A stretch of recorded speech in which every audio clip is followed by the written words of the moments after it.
Hi gas, welcome to ಸ್ಪರ್ಧಾ ವಿಜಯ Kannada YouTube channel. ಇವತ್ತಿನ ಈ ವಿಡಿಯೋದಲ್ಲಿ ನಾನು ಕಾಂಪಿಟೇಟಿವ್ ಎಕ್ಸಾಮ್ಗೆ ಕೇಳ್ತಕ್ಕಂತಹ ಕೆಲವೊಂದಿಷ್ಟು ಸಂಭವನೀಯ ಪ್ರಶ್ನೆಗಳನ್ನು ನಿಮ್ಮ ಮುಂದೆ ತಗೊಂಬಂದಿದ್ದೀನಿ.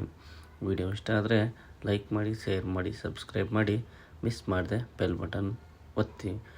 ಈಗ ನಾನು ಹಾಕಿರ್ತಕ್ಕಂಥ ಪ್ರಶ್ನೆಗಳು PC, PSI, STFT ಎಕ್ಸಾಮ್ಗಳಿಗೆ ವೆರಿ ಇಂಪಾರ್ಟೆಂಟ್ ಆಗಿರ್ತದೆ. ಇವು ಹಿಸ್ಟರಿ ಪ್ರಶ್ನೆಗಳಾಗಿರ್ತವೆ. ನೆನ್ಪಿಟ್ಕೊಳ್ಳಿ ಎಲ್ಲವನ್ನು. ಭಾರತ ಸರ್ಕಾರ 1919 ಯಾವ ಅಂದರೆ ಈ ಕೆಳಗಿನಂತೆ ಯಾವುದನ್ನು ಕರೆಯಲಾಗ್ತದೆ ಅಂತ ಪ್ರಶ್ನೆ ಆಗಿರ್ತದೆ. ಆಪ್ಷನ್ ಎ ಮಾರ್ಲೆ ಮಿಂಟೋ ಸುಧಾರಣೆಗಳು, ಆಪ್ಷನ್ ಬಿ ಮಾಂಟಿಗೋ ಚೇಮ್ಸ್ಫರ್ಡ್ ಸುಧಾರಣೆಗಳು, ಆಪ್ಷನ್ ಸಿ ನಿಯಂತ್ರಕ ಕಾಯ್ದೆ, ಆಪ್ಷನ್ ಡಿ ಪಿಟ್ಸ್ ಇಂಡಿಯಾ ಕಾಯ್ದೆ ಅಂತ ಆಪ್ಷನ್ ಆಗಿರ್ತದೆ. ಈ ಪ್ರಶ್ನೆಗೆ ಸರಿಯಾದ ಉತ್ತರ ಆಪ್ಷನ್ ಬಿ ಮಾಂಟೆಗೋ ಚೇಮ್ಸ್ಫರ್ಡ್ ಸುಧಾರಣೆ ಅಂತ 1919 ಭಾರತ ಸರ್ಕಾರ ಕಾಯ್ದೆಯನ್ನು ಕರೀತಾರೆ. ಎರಡನೇ ಪ್ರಶ್ನೆ ನೋಡಿ, ಕಾಂಗ್ರೆಸ್ ತೊರೆದ ನಂತರ ಸುಭಾಷ್ ಚಂದ್ರ ಬೋಸ್ 1939ರಲ್ಲಿ ತಮ್ಮದೇ ಆದ ಪಕ್ಷವನ್ನು ಸ್ಥಾಪಿಸಿದರು. ಅದರ ಹೆಸರು ಏನು ಅಂತ ಆಗಿರ್ತದೆ. ಇದಕ್ಕೆ ಆಪ್ಷನ್ಗಳು ಸಮಾಜವಾದಿ ಬಣ, ಆಪ್ಷನ್ ಬಿ ಕ್ರಾಂತಿಕಾರಿ ಸಮಾಜವಾದಿ ಬಣ, option C forward bloc, option D ಸಮಾಜವಾದಿ ಕಾಂಗ್ರೆಸ್ ಬಣ.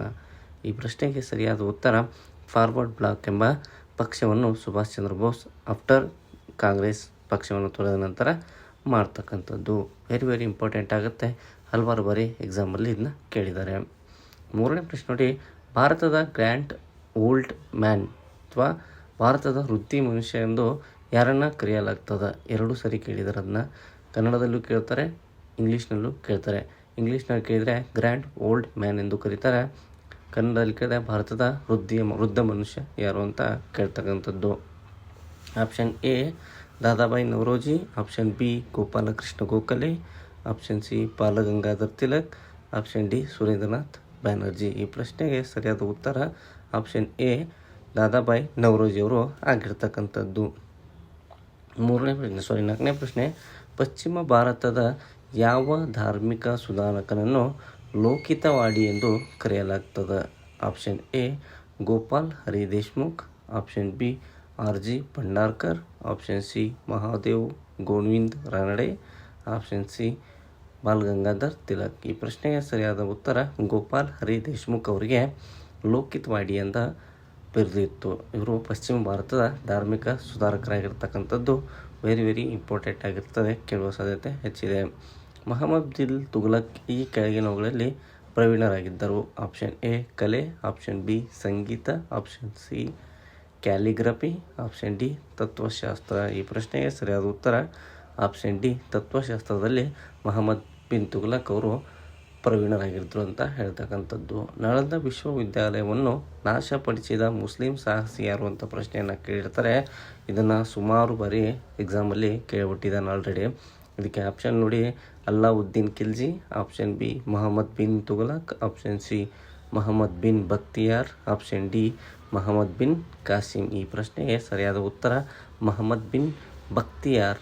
ಇವರು ನಳಂದ ವಿಶ್ವವಿದ್ಯಾಲಯನ ನಾಶಪಡಿಸಿದ ಮುಸ್ಲಿಂ ಸಾಹಸಿ ಆಗಿರ್ತಾರೆ. ನೆಕ್ಸ್ಟ್ ಪ್ರಶ್ನೆ ನೋಡಿ, ಕ್ರಿಸ್ತಶಕ 1700ರಲ್ಲಿ ರಾಜಾರಾಮ್ ಮರಣದ ನಂತರ ಮರಾಠರು ಅವರ ಧೈರ್ಯಶಾಲಿ ಪತ್ನಿಯ ನೇತೃತ್ವದಲ್ಲಿ ಮೊಘಲರ ವಿರುದ್ಧ ಡ್ಯಾಶ್ ಯುದ್ಧವನ್ನು ಮುಂದುವರಿಸಿದರು ಅಂತ ಪ್ರಶ್ನೆ ಆಗಿರ್ತದೆ. ಅಂದರೆ ಯಾವ ಮಹಿಳೆಯನ್ನು ಕರೆದುಕೊಂಡು ಯುದ್ಧವನ್ನು ಮುಂದುವರಿಸ್ತಾರೆ ಅಂತ ಪ್ರಶ್ನೆ ಆಗಿರ್ತದೆ. ಪ್ರಶ್ನೆ ಸ್ವಲ್ಪ ಕ್ಲೀನಾಗಿ ಓದ್ಕೊಳ್ಳಿ. Option A Tarabai, option B Lakshmibai, option D C option D Jijabai. ಈ ಪ್ರಶ್ನೆಗೆ ಸರಿಯಾದ ಉತ್ತರ ತಾರಾಬಾಯಿ ಅವ್ರನ್ನ ಸೇರಿಸ್ಕೊಂಡು ಮರಾಠರು ಮೊಘಲರ ವಿರುದ್ಧ ಯುದ್ಧವನ್ನು ಸಾರುತ್ತಾರೆ ಅಂತ ಹೇಳ್ತಕ್ಕಂಥದ್ದು. ಕೆಂಪು ಕೋಟೆಯಲ್ಲಿ ಮೊಘಲರ ಉಪಸ್ಥಿತಿಯು ಇವರ ಪತನದೊಂದಿಗೆ ಕೊನೆಗೊಂಡಿತು.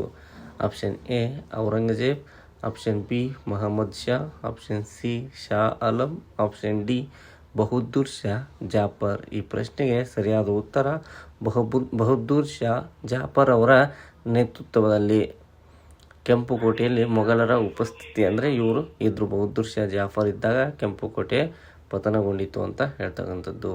ಬಿಜಾಪುರದಲ್ಲಿ ಪ್ರಸಿದ್ಧ ಗೋಲ್ ಗುಂಬಜನ್ನು ನಿರ್ಮಿಸಿದ ಬಹುಮನಿ ಆಟಗಾರರು ಯಾರು? Option A Mohammad Adil Shah, option B Mohammad Gawan, option C Yusuf Adil Shah, option D Ismail Adil Shah. ಈ ಪ್ರಶ್ನೆಗೆ ಸರಿಯಾದ ಉತ್ತರ ಮೊಹಮ್ಮದ್ ಆದಿಲ್ ಶಾ ಅವರು ಆಗಿರ್ತಕ್ಕಂಥದ್ದು. ನೆಕ್ಸ್ಟ್ ಪ್ರಶ್ನೆ ನೋಡಿ, ಸೆಂಟ್ ಥಾಮಸ್ ಈ ಕೆಳಗಿನವರ ಆಳ್ವಿಕೆಯಲ್ಲಿ ಕ್ರಿಶ್ಚಿಯನ್ ಧರ್ಮವನ್ನು ಪ್ರಚಾರ ಮಾಡಲು ಭಾರತಕ್ಕೆ ಬಂದರು ಎಂದು ಹೇಳಲಾಗ್ತದೆ. ಆಪ್ಷನ್ ಎ ಚೇರರು, ಆಪ್ಷನ್ ಬಿ ಪಾರ್ಥಿಯನ್ನರು, ಆಪ್ಷನ್ ಸಿ ಪಾಂಡ್ಯರು, ಆಪ್ಷನ್ ಡಿ ಚೋಳರು. ಈ ಪ್ರಶ್ನೆಗೆ ಸರಿಯಾದ ಉತ್ತರ ಆಪ್ಷನ್ ಬಿ ಪಾರ್ಥಿಯನ್ನರ ಕಾಲದಲ್ಲಿ ಸೆಂಟ್ ಥಾಮಸ್ ಅವರು ಕ್ರಿಶ್ಚಿಯನ್ ಧರ್ಮವನ್ನು ಪ್ರಚಾರ ಮಾಡಲಿಕ್ಕೆ ಭಾರತಕ್ಕೆ ಬಂದಿರತಕ್ಕಂಥದ್ದು. ನೆಕ್ಸ್ಟ್ ಪ್ರಶ್ನೆ, ಸೈಮನ್ ಆಯೋಗದ ವರದಿಯನ್ನು ಕಸದ ರಾಶಿಯ ಮೇಲೆ ಎಸೆಯಬೇಕು ಎಂದು ಹೇಳಿದವರು ಯಾರು ಅಂತ ಕೇಳ್ತಾರೆ. Option A Mahatma Gandhiji, option B Sivaswami Iyer, option C Mohammad ಅಲ್ಲಾಜಿನ್, ಆಪ್ಷನ್ ಡಿ ಜವಾಹರ್ಲಾಲ್ ನೆಹರು. ಈ ಪ್ರಶ್ನೆಗೆ ಸರಿಯಾದ ಉತ್ತರ ಶಿವಸ್ವಾಮಿ ಅಯ್ಯರ್ ಅವರು ಸೈಮನ್ ಆಯೋಗದ ವರದಿಯನ್ನು ಕಸದ ರಾಶಿಯ ಮೇಲೆ ಎಸೆಯಬೇಕು ಎಂದು ಹೇಳ್ತಾರೆ. ಮಹಾತ್ಮ ಗಾಂಧೀಜಿಯವರು ಇದೊಂದು ಪೋಸ್ಟ್ ಡೇಟೆಡ್ ಚೆಕ್ ಅಂತ ಹೇಳ್ತಕ್ಕಂಥ ಅವರು ಒಂದು ಹೇಳಿಕೆಯನ್ನು ಹೇಳ್ತಾರೆ. ಇಷ್ಟು ಇವತ್ತಿನ ಪ್ರಶ್ನೆಗಳಾಗಿರ್ತವೆ. ಹೀಗೆ ಪ್ರತಿಯೊಂದು ದಿನ ಪ್ರಶ್ನೆಗಳನ್ನು ಹಾಕ್ತಾ ಹೋಗ್ತೀನಿ. ವಿಡಿಯೋ ಇಷ್ಟ ಆದರೆ ಲೈಕ್ ಮಾಡಿ, ಶೇರ್ ಮಾಡಿ, ಸಬ್ಸ್ಕ್ರೈಬ್ ಮಾಡಿ, ಮಿಸ್ ಮಾಡದೆ ಬೆಲ್ ಬಟನನ್ನು ಒತ್ತಿ ಅಂತ ಹೇಳ್ತಾ ಈ ವಿಡಿಯೋನ ಇಲ್ಲಿಗೆ ಮುಗಿಸ್ತೀನಿ. Thank you so much.